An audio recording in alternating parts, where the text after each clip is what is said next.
សេចក្តីរីករាយមនុស្សភាគច្រើនអាចសប្បាយរីករាយច្រើនតាមតម្រូវការឲ្យតែពួកគេសម្រេចចិត្តចង់មួយឃ្លានេះគឺជាពាក្យសម្ដីរបស់អតីតប្រធានាធិបតីអាមេរិកកាំងលោក Abraham Lincoln វាមិនមែនជាព្រឹត្តិការណ៍ដែលកើតលើយើងទេតែជាអ្នកកំណត់សេចក្តីរីករាយរបស់យើងផ្ទុយមកវិញវាអាស្រ័យខ្លាំងមែនទែនទៅលើប្រតិកម្មរបស់យើងចំពោះព្រឹត្តិការណ៍ទាំងនោះ Brad ដែលទើបតែបាត់បង់ការងារប្រហែលជាសម្រេចចិត្តថាឥឡូវខ្ញុំមានឱកាសល្អដើម្បីធ្វើការងារដែលនៅកន្លែងផ្សេងដែលសប្បាយជាងនេះនិងថ្មីជាងនេះខំអំពីគាត់បងប្រុសរបស់គាត់ឯនោះវិញឈ្មោះថា Bill ដែលកំពុងតែស្ថិតនៅក្នុងស្ថានភាពដូចគ្នាប្រហែលជាសម្រេចចិត្តថាទៅតែលោតសម្លាប់ខ្លួនពីលើអគារ20ជាន់ដើម្បីវិញចប់បញ្ហាទាំងអស់តែម្ដងស្ថិតនៅក្នុងស្ថានភាពដូចគ្នាមនុស្សម្នាក់មានសេចក្តីត្រេកអរឯមនុស្សម្នាក់ទៀតបែរធ្វើអត្តឃាតខ្លួនឯងទៅវិញមនុស្សម្នាក់មើលទៅស្ថានភាពនោះហើយមើលឃើញតែសេចក្តីវិនាសឯម្នាក់ទៀតបែរជាមើលឃើញឱកាសល្អទៅវិញខ្ញុំនិយាយមើលទៅដូចជាងាយបន្តិចហើយប៉ុន្តែការពិតគឺនៅតែជាការពិតយើងគឺជាមនុស្សតែម្នាក់គត់ដែលត្រូវសម្រេចចិត្តដោយខ្លួនឯងថាត្រូវប្រតិកម្មទៅនឹងស្ថានភាពជីវិតនៅរបៀបណាវាគឺជាជម្រើសរបស់យើងហើយសូម្បីតែនៅគណៈពេលដែលយើងបាត់បង់ម្ចាស់ការលើខ្លួនឯងការបាត់បង់នោះហើយក៏ជាការជ្រើសរើសមួយរបស់យើងផងដែរដោយនៅក្នុងកលៈស័កនោះយើងប្រហែលជាសម្រេចចិត្តថាអ្វីកំពុងតែចាប់ផ្ដើមពិបាកបន្តិចម្ដងសម្រាប់ខ្ញុំគិតថាខ្ញុំនឹងបាត់បង់អារម្មណ៍មួយរយៈព្រោះជាមនុស្សសប្បាយរីករាយគឺមិនមែនជារឿងដែលតែងតែងាយស្រួលធ្វើរហូតនោះឡើយជាវាប្រហែលជាត្រូវការតាំងចិត្តខ្ពស់មែនត្រូវការការតាំងចិត្តខ្ពស់មែនតើត្រូវការការថ្មព្យាយាមខ្លាំងក្លានិងការខំប្រឹងដាក់វិន័យលើខ្លួនឯងឲ្យអស់ពីសមត្ថភាពដែលយើងមានភាពចាស់ទុំមានន័យថាជាការទទួលខុសត្រូវក្នុងការបង្កើតសេចក្តីរីករាយរបស់ខ្លួនដោយខ្លួនឯងនិងជ្រើសរើសយកការផ្ដោតអារម្មណ៍ទៅលើអ្វីដែលខ្លួនមានជាជាងទៅលើអ្វីដែលខ្លួនពុំមានយើងជ្រើសរើសគំនិតដែល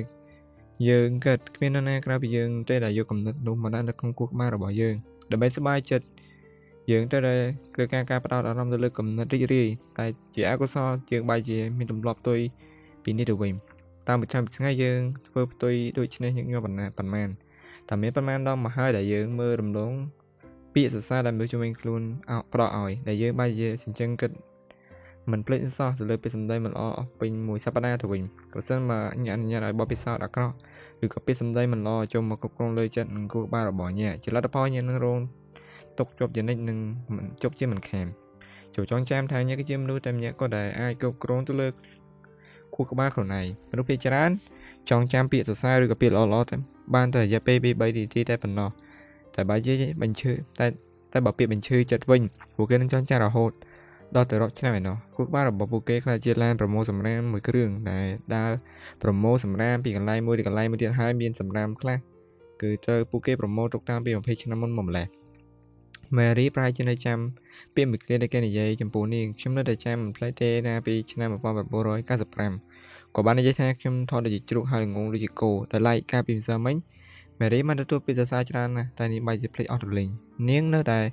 ចងចាំពាក្យអាក្រក់មួយឃ្លានោះហើយកាលឡើងកាលពីឆ្នាំ1995មកម្លេះកាលពីអាយុ25ឆ្នាំខ្ញុំនៅចាំថ្ងៃមួយដែលខ្ញុំក្រោកពីគេងហើយសម្រេចចិត្តថាខ្ញុំឆ្អែតចោលនឹងខ្លួនឯងដែលធ្វើជាមនុស្សកើតទុកខ្ញុំលែងចង់ធ្វើតទៅទៀតហើយខ្ញុំបានគិតក្នុងចិត្តថាបើសិនមកខ្ញុំសង្ឃឹមថ្ងៃណាមួយខ្ញុំនឹងក្លាយជាមនុស្សសប្បាយរីករាយពិតប្រាកដម្នាក់ហើយអ្វីមិនចាប់ផ្ដើមធ្វើខ្លួនឯងសប្បាយរីករាយពីឥឡូវនេះតែម្ដងទៅដូច្នេះតើនោះក៏ខ្ញុំក៏បានសម្រេចចិត្តធ្វើខ្លួនឯងសប្បាយរីករាយពេញមួយទំហឹងនិងពេញមួយថ្ងៃតែម្ដងគឺសប្បាយខ្លាំងមែនទែនតែមិនធ្លាប់មានទេពីមុនមកខ្ញុំភ្ញាក់ផ្អើលនឹងខ្លួនឯងខ្លាំងណាស់ការសម្រេចចិត្តនោះគឺពិតជាមានដំណើរការល្អមែនទែនខ្ញុំឆ្អែតចិត្តហើយឆ្អែតចិត្តនឹងសេចក្តីទុកឆ្អែតចិត្តនឹងការបេះដូងនិងភាពឯកានឹងការជាបេះដូងនិងភាពឯកាដូច្នេះខ្ញុំបានសម្រេចចិត្តថាត្រូវផ្លាស់ប្ដូរទាំងអស់នោះកំណត់សំខាន់ការធ្វើដូចជាមនុស្សសប្បាយរីករាយអាចជាការងារផ្ទះដូចជាផ្ទះស្អាតអញ្ចឹងអ្នកទៅតែរក្សាទុកនៅទ្រព្យសម្បត្តិណាដែលមានតម្លៃហើយយកសម្រាមចោលទៅក្នុងខាងក្រៅផ្ទះជាប្រចាំការធ្វើជាមនុស្សសប្បាយរីករាយក៏ដូចគ្នាដែរវាត្រូវការឲ្យយើងមានទម្លាប់ស្វែងរកមើលតែរបស់ល្អៗពេលសម្លឹងទៅខាងក្រៅ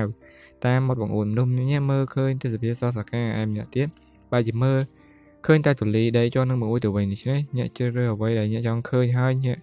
ជ្រើសរើសអ្វីដែលអ្នកចង់គិតលោក Gathan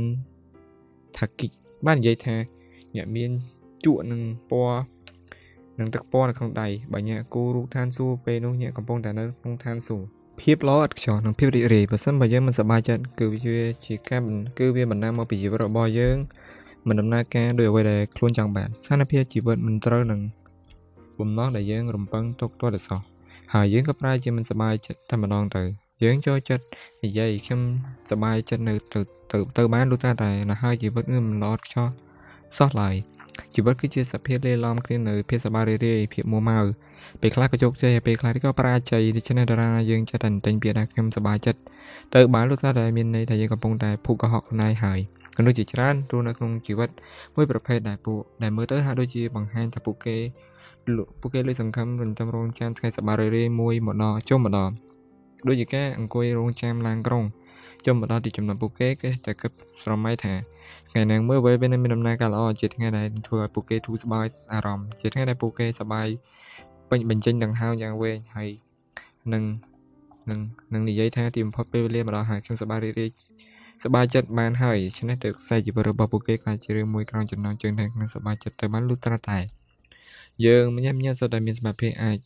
សម្រេចចិត្តបានតើយើងរៀបចំខ្លួនដើម្បីរំលឹកខ្លួនឯងជារៀងរាល់ថ្ងៃដែរឬទេតែទេថាពេលវេលារបស់យើងមានតែកំណត់ដូច្នេះយើងគួរតែប្រើប្រាស់អ្វីដែលជីវិតមាននៅក្នុងពេលបច្ចុប្បន្នឲ្យអស់លទ្ធភាពបំផុតឬក៏យើងនឹងបោះបង់ចោលបច្ចុប្បន្នភាពរបស់ខ្លួនហើយអង្គុយសង្ឃឹមចង់ទទួលបានអនាគតល្អមួយប្រសើរមួយ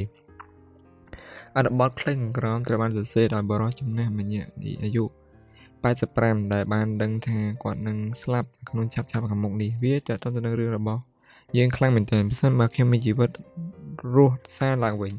ខ្ញុំនឹងព្យាយាមធ្វើកំហុសឲ្យបានច្រើនខ្ញុំនឹងមិនខំប្រឹងធ្វើខ្លួនឯងឲ្យល្អខ្ចោះពេកដូចពេលនេះឡើយខ្ញុំនឹងឈប់ខ្លះធ្វើការខ្លះខ្ញុំនឹងធ្វើចលនាខ្លួនប្រាកាន់តែច្រើនខ្ញុំនឹងធ្វើជាមនុស្សផ្លេះលោះខ្លះកុំឲ្យមើងម៉ាត់ខ្លាំងពេកដូចជីវិតមួយនេះតែបើតើខ្ញុំមានកិច្ចការតែ2-3តែប៉ុណ្ណោះដែលខ្ញុំត្រូវតែមើងម៉ាត់ខ្ញុំនឹងធ្វើជាមនុស្សដូចជាមនុស្សឈួតខ្លះនិងមានអនាម័យខ្លះកខ្វក់ខ្លះខ្ញុំគិតតែអនាម័យខ្លាំងពេកខ្ញុំនឹងផ្សងព្រេងឲ្យបានច្រើនធ្វើដំណើរឲ្យបានច្រើនខ្ញុំនឹងឡើងភ្នំឲ្យបានច្រើនប្រហែលហែលទឹកក្នុងទន្លេឲ្យបានច្រើនទៅកន្លែងថ្មីឲ្យបានច្រើនខ្ញុំនឹងញ៉ាំការ៉េមឲ្យបានច្រើនកុំខ្វល់ពីសុខភាពខ្លាំងពេកដូចតែពេលនេះខ្ញុំចង់រស់នៅក្នុងការឲ្យបានច្រើនជាងការរស់នៅក្នុងក្តីស្រមៃតែញ៉ឹងដឹងទេថានៅក្នុងជីវិតជាតិនេះខ្ញុំគឺជាមនុស្សម្នាក់នៅក្នុងចំណោមមនុស្សដែលគិតអំពីអនាម័យច្រើនជ្រុលប្រកាន់ច្រើនជ្រុលនិងត្រឹមត្រូវច្រើនជ្រុលពី1ម៉ោងទៅ1ម៉ោងពីមួយថ្ងៃទៅមួយថ្ងៃអូមានពេលខ្លះខ្ញុំធ្លាប់តែធ្វើជាមនុស្សសាមញ្ញប៉ុន្តែមិនមែនជាញឹកញាប់ឡើយហើយបើសិនបើខ្ញុំមានជីវិតរស់សារជាថ្មីខ្ញុំនឹងផ្ដល់ឲ្យខ្លួនឯងនៅពេលវេលាបែបនោះប្រកាន់តែច្រើនជាងនេះខ្ញុំធ្វើជាមនុស្សម្នាក់ដែលក្នុងចំណោមមនុស្សដែលចេញទៅណាមកណាមិនដែលភ្លេចយកតាមខ្លួននៅឧបករណ៍ស្ទង់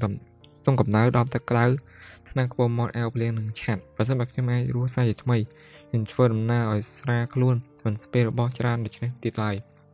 បើខ្ញុំមានជីវិតរស់នៅសារជាថ្មីខ្ញុំចាប់ផ្ដើមក្រោយពីព្រឹកព្រលឹមហើយ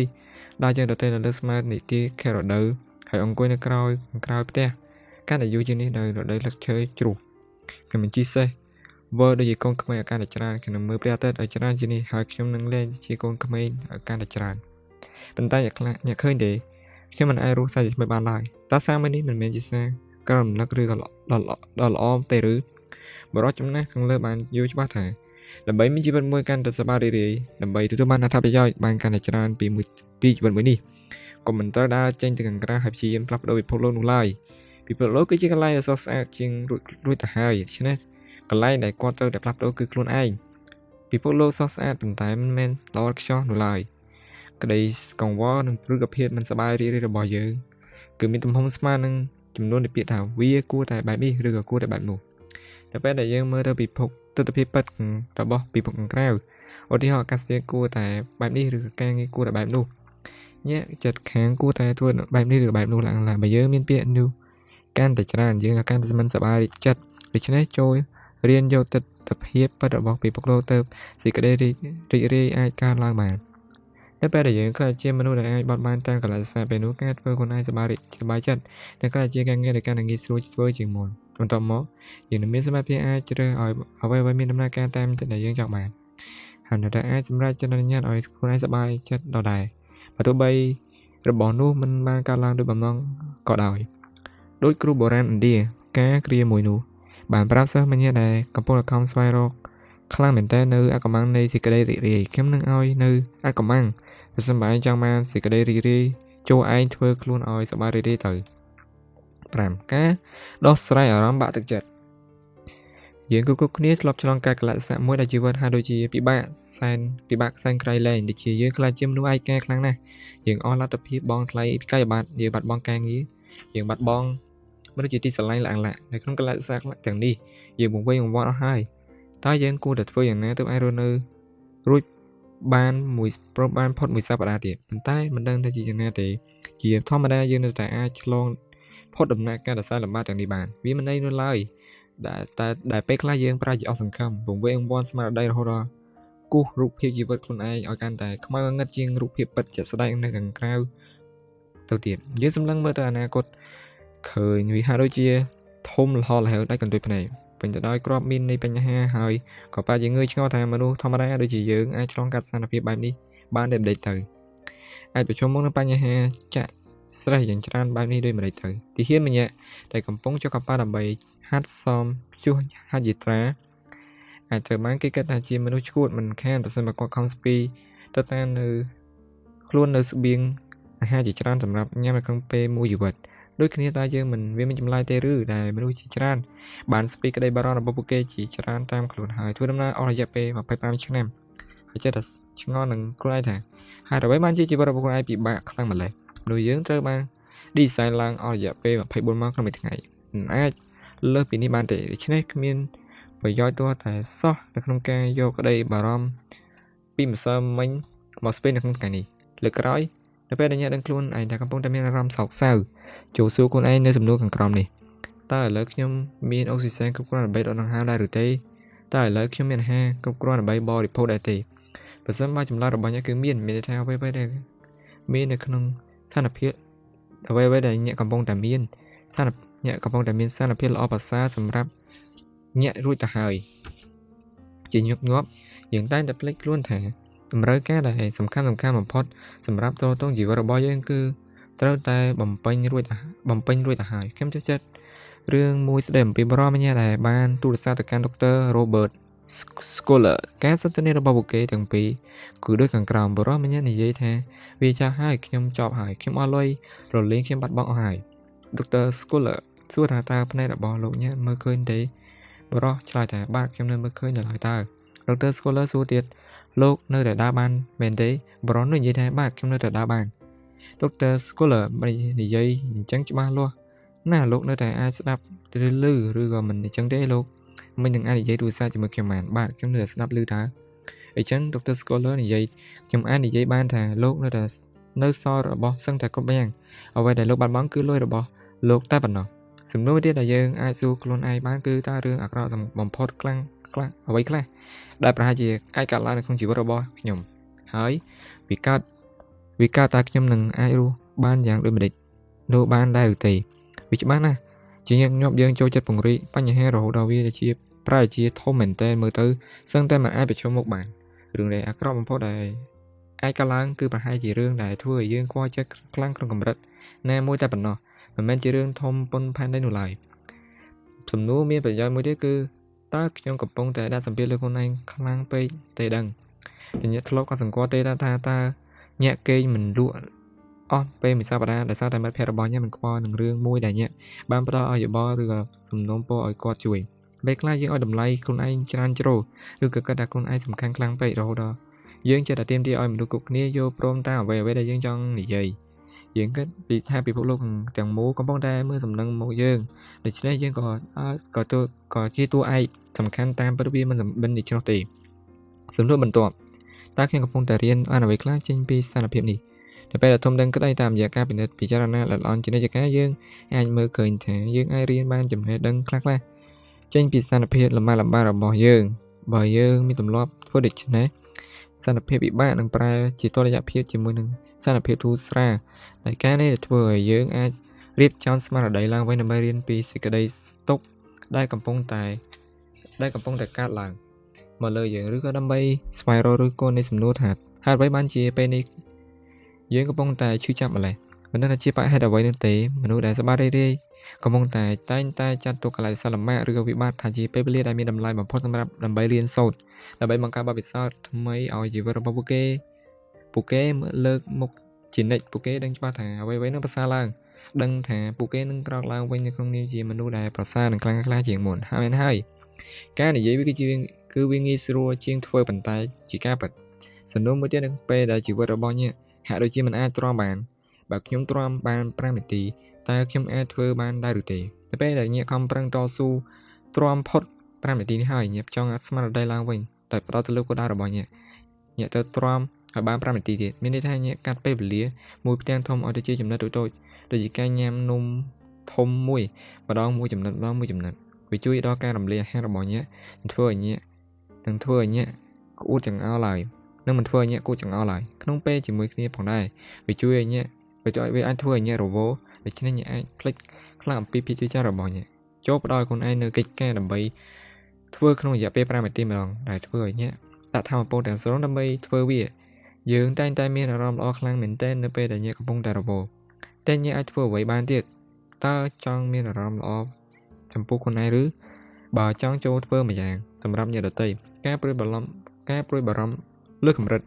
និងអារម្មណ៍អាណិតអាសូរខ្លួនឯងគឺលូតលាស់ចេញពីការផ្ដោតទៅលើខ្លួនឯងខ្លាំងជ្រុលពេក